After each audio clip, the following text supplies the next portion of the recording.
Hello students, welcome to today's lecture. तो students, पिछले lecture में हम लोगों ने पढ़ा था कि प्राकृतिक संख्या क्या होती है, पूर्ण संख्या क्या होती है, पूर्णांक क्या होती है और परिमेय संख्या क्या होती है। अब आज को हम लोग पढ़ेंगे कि परिमेय संख्याओं के गुणधर्म क्या होते हैं, क्रम विनिमेयता क्या होती है, साहचर्यता का नियम क्या है और वितर्कता का नियम क्या है। बाकी दो टॉपिक हम लोग नेक्स्ट लेक्चर में पढ़ेंगे। तो चलिए देखते हैं सबसे पहले कि परिमेय संख्याओं के गुणधर्म क्या है। यहाँ पे लिखा हुआ है कि यदि a और b परिमेय संख्या है तो पहला पॉइंट किया कि a और b को जोड़ेंगे तो जो उत्तर आएगा वो भी हमारा एक परिमेय संख्या होगा। दूसरा पॉइंट बोला है कि अगर एक परिमेय संख्या, एक क्या है परिमेय संख्या है, बी भी क्या है एक परिमेय संख्या है, तो मतलब एक परिमेय संख्या को दूसरे परिमेय संख्या से घटाएंगे तो जो उत्तर होगा वो भी एक परिमेय संख्या होगा। तीसरा में क्या बोल रहा है कि यदि एक परिमेय संख्या को दूसरे परिमेय संख्या से गुणा करेंगे तो भी जो आंसर होगा वो परिमेय संख्या होगा। एंड जो चौथा बोल रहा है कि यदि एक परिमेय संख्या को दूसरे परिमेय संख्या से भाग देंगे तो परिमेय संख्या तभी होगा जब हमारा b जीरो नहीं हो, मतलब ये नीचे वाला जीरो नहीं होना चाहिए। तो अगर जीरो नहीं है तो वो परिमेय संख्या हो जाएगा और अगर जीरो है तो वो परिमेय संख्या नहीं होगा। अब इसको समझते हैं हम लोग। देखिए यहाँ पे बोला जा रहा है कि a हमारा परिमेय संख्या है, ठीक है, और b भी हमारा क्या है एक परिमेय संख्या है, ठीक है। पहला बोला इन्होंने कि यदि हम लोग a और b को जोड़ेंगे तो जो उत्तर आएगा वो एक परिमेय संख्या होगा, ठीक है। अब a के जगह हम लोग मान लेते हैं कि 8 है और b के जगह 6 है। इन दोनों को जोड़ने पर जो योगफल आता है वो 14 आता है, मतलब 14 भी क्या होगा एक परिमेय संख्या होगा, ठीक है। दूसरा उन्होंने बोला कि अगर a को b में घटाएंगे तो भी जो उत्तर होगा वो हमारा परिमेय संख्या होगा। a में हम लोगों ने 8 मान लिया, b में 6 मान लिया, इन दोनों को घटाए तो जो उत्तर आया वो हमारा क्या है एक परिमेय संख्या है, ठीक है। तीसरा इन्होंने बोला कि अगर दो परिमेय संख्या को गुणा करेंगे तो जो गुणनफल आएगा वो भी एक परिमेय होगा। चलो देखते हैं। 8 को 6 से गुणा किए तो 48 आ गया, उसका मतलब है कि हमारा ये भी क्या है एक परिमेय संख्या है, ठीक है। फिर जो 4th नंबर वाला टॉपिक है वो कहता है कि अगर एक संख्या को दूसरे संख्या से भाग दें तो वो परिमेय तभी होगा जब b हमारा जीरो नहीं है। जैसे कि अगर a 8 मान लिया, b 6 मान लिया, इन दोनों को अगर भाग देंगे तो इसका जो आंसर होगा ये हमारा परिमेय संख्या होगा। लेकिन अगर 8 है और नीचे जीरो है, b के जगह हम लोग क्या मान लिए जीरो, तो ये हमारा परिमेय संख्या नहीं होगा। यही बोल दिया है साफ साफ कि b जीरो नहीं होना चाहिए बस, ठीक है। तो हम लोगों ने देखा कि अगर दो परिमेय संख्या को जोड़ा तो जो उत्तर आया हमारा वो एक परिमेय संख्या आया। देखो दो परिमेय संख्याओं को जोड़ा, जो उत्तर आया वो एक परिमेय संख्या। दो परिमेय संख्याओं को आपस में घटाया तो जो आंसर आया वो हमारा एक परिमेय संख्या आया। दो परिमेय संख्याओं को जब गुणा किया तो भी आंसर एक परिमेय संख्या ही आया।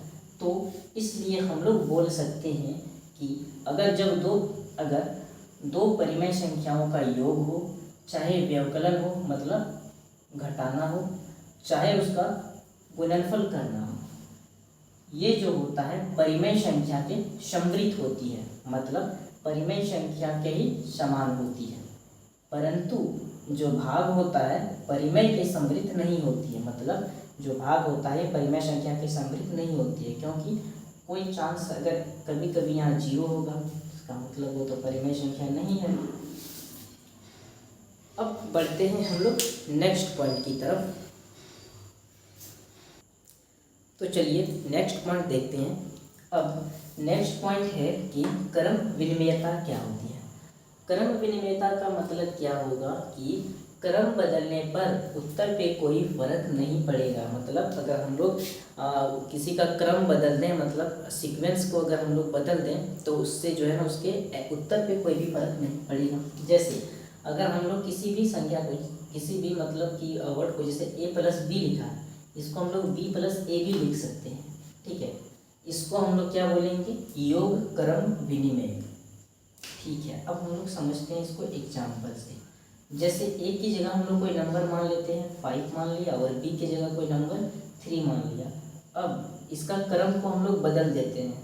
ठीक है, क्या कर दिया इसके क्रम को, पहले a प्लस बी था, अब b प्लस ए कर दिया। मतलब इधर पहले 3 लिख दिया और फिर 5 लिख दिया। अब इन दोनों को जोड़ेंगे तो 8 आया, इन दोनों को जोड़े तो 8 आया।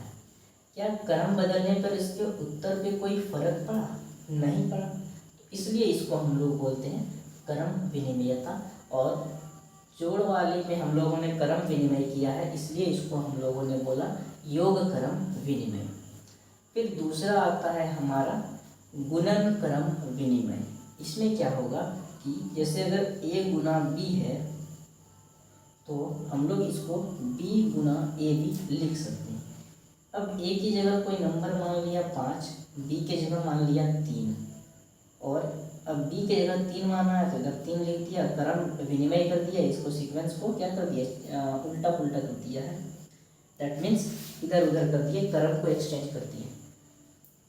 तो देखो यहाँ पे जब हम लोगों ने गुना किया तो कितना आया 15, और यहाँ भी गुना किया तो आया 15। हम लोगों ने जब इसके क्रम को एक्सचेंज कर दिया फिर भी इसके उत्तर पे कोई फर्क नहीं पड़ा, क्योंकि ये वाला गुना में किया था, इसलिए हम लोगों ने इसको क्या बोला, गुणन क्रम विनिमय। ठीक है, अब तीसरा वाला क्या है कि अगर a माइनस बी है और इसके क्रम को हम लोग उल्टा करेंगे b माइनस ए, तो ये हमारा जो है दोनों इक्वल नहीं होगा। मतलब जैसे कि अगर a के जगह हम लोग 5 मान लिए और b के जगह 3 मान लिए, और अब पहले क्या था, a माइनस बी था, और अब है हमारा b माइनस ए। अब 3 माइनस 5 किए, 5 में 3 गया 2 आया, 3 में 5 गया कितना आया, -2 आया। क्या ये दोनों आपस में बराबर है? नहीं है। तो इसलिए हम लोग बोलेंगे कि जो व्यवकलन होगा ये क्रम विनिमय के नियम की पालन नहीं करता है, या फिर पालना नहीं करती है। क्या बोलेंगे कि व्यवकलन क्रम विनिमय के नियम की पालना नहीं करती है।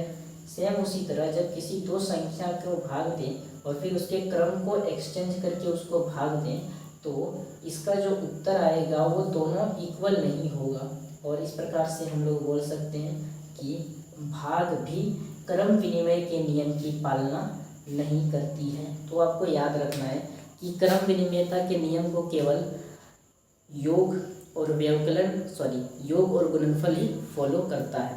ठीक है, आई होप कि ये पॉइंट आपको समझ में आया होगा। बढ़ते हैं अब इसके नेक्स्ट पॉइंट पे। चलिए अब नेक्स्ट पॉइंट देखते हैं।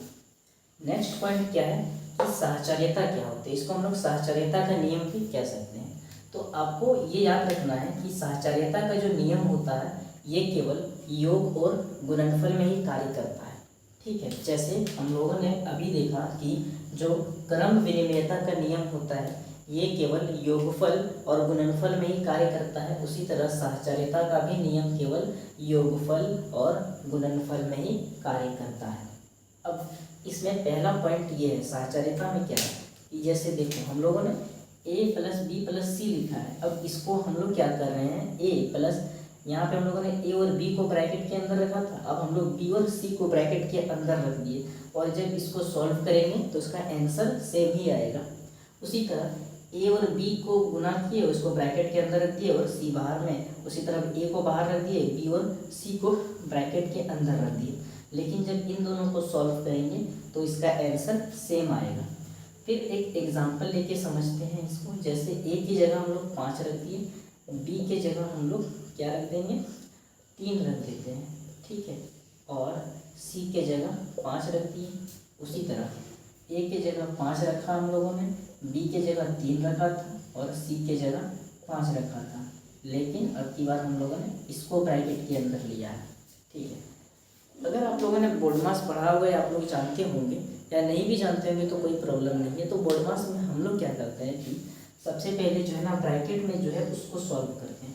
तो ब्रैकेट में कि ब्रैकेट वाले को सबसे पहले सॉल्व करेंगे, तो इन दोनों को जोड़ने पर 8 आएगा प्लस 5 बराबर ये 5 प्लस ये वाला 8, ये आ गया 13, ये भी आ गया 13। तो हम लोग देख पाते हैं जो आंसर है दोनों तरफ सेम आया है।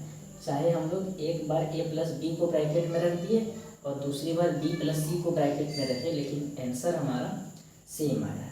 उसी तरह होगा हमारा इसमें भी, a की जगह हम लोग 3 मान लिए, b की जगह 2 मान लिए, ब्रैकेट को बंद कर दिए, और c की जगह 5 मान लिए। उसी तरह a की जगह 3 माना, b की जगह 2 माना था, c की जगह 5 माना था, और b और c को ब्रैकेट के अंदर कर दिया। अब सबसे पहले ब्रैकेट वाला काम करेंगे, तो इन दोनों को गुना करेंगे तो 6 हुआ गुने 5, इन दोनों को गुना करेंगे तो 10 हुआ, और ये वाला 3, फिर 6 5 कितना हो जाता है 30 होता है, गुना करते हैं तो, और 10 टाइम 30 हो गया। तो गुणन में भी देख पाते हैं कि इन दोनों में जो आंसर आया है वो सेम आया है। उसका मतलब है कि साक्षरता का नियम केवल और केवल योगफल और गुणनफल में ही कार्य करेगा। ठीक है, चलिए अब हम लोग बढ़ते हैं नेक्स्ट पॉइंट की ओर। चलिए अब देखते हैं नेक्स्ट पॉइंट। नेक्स्ट पॉइंट है वितर्कता का नियम, या फिर वितर्कता भी इसको बोल सकते हैं। तो वितर्कता में क्या होता है कि देखो, इसमें बोला यदि ए बी और सी अगर हमारा परिमेय संख्या, इन दोनों में जो ए बी लिखा हुआ है और सी बोल रहा है कि अगर ये तीनों हमारा परिमेय संख्या है, तो क्या बोलता है कि यदि ए है और ब्रैकेट में बी प्लस सी है, तो इसको हम लोग ए बी प्लस ए सी लिख सकते हैं। वितर्कता का मतलब क्या होता है, इसमें इंग्लिश में बोलते हैं डिस्ट्रीब्यूटेड, मतलब बांट देना। तो इसको हम लोगों ने क्या किया, देखो ए को बी के साथ गुना करके यहाँ पे ए बी लिख दिया, फिर ए को सी के साथ गुना किया, इसको ए सी लिख दिया। उसी तरह यहाँ पे ए को बी के साथ गुना किया, ए बी ये वाला साइन यहाँ लगा दिया, फिर ए को सी के साथ गुना करके ए सी लिख दिया। अब इसको एग्जाम्पल के साथ समझते हैं। ए के जगह हम लोग कोई परिमेय संख्या ले लेते हैं 5, बी के जगह कोई परिमेय संख्या मान लेते हैं 6, प्लस सी के जगह कोई परिमेय संख्या मान लेते हैं 8 है। अब इसको कैसे लिखेंगे, सबसे पहले 5 को 6 से गुना करेंगे, 30 आ गया, प्लस प्लस का साइन है तो प्लस दिए, फिर 5 को 8 से गुना करेंगे तो 40 आ गया। ठीक है, उसी तरह इसमें भी करना, ए के जगह हम लोग 5 मान लिए, बी के जगह 7 मान लेते हैं, माइनस सी के जगह हम लोग 2 मान लेते हैं। अब पहले 5 को 7 से गुना करेंगे तो 35 आ गया, फिर 5 को 2 से गुना करेंगे तो 10 आ गया। ठीक है, अब ए के जगह हम लोग 3 मान लेते हैं, बी के जगह हम लोग एक्स मान लिए कि यहाँ पे कोई भी संख्या है, एक्स का मतलब यहाँ क्या कोई भी संख्या है, प्लस सी के जगह हम लोग 2 मान लिए। अब इसको कैसे लिखेंगे, पहले 3 को x के साथ गुना करेंगे तो यहाँ पे 3x हो गया, फिर 3 को 2 के साथ गुना करेंगे 6 हो गया। फिर उसी तरह यहाँ पे a के जगह हम लोग 4 मान लेते हैं, b के जगह हम लोग y मान लेते हैं, और c के जगह हम लोग 2 मान लेते हैं। यहाँ पे y का मतलब क्या है कि यहाँ पे कोई भी परिमेय संख्या हो सकती है। ठीक है, अब पहले 4 को y के साथ गुना करेंगे तो 4y हो गया, फिर 4 को 2 के साथ गुना करेंगे तो 8 हो गया। तो इस प्रकार से होता है वितर्कता का नियम। तो फ्रेंड्स, आई होप आज के लेक्चर में हम लोगों ने जितना भी पॉइंट पढ़ा है वो सब आपको बेहतर ढंग से समझ में आया होगा। और अगर वीडियो समझ में आता है, लेक्चर समझ में आ रहा है, तो प्लीज़ वीडियो को लाइक कीजिए, चैनल को सब्सक्राइब जरूर कीजिए, और अपने फ्रेंड को भी शेयर कीजिए। मिलते हैं नेक्स्ट लेक्चर में, तब तक के लिए जय हिंद।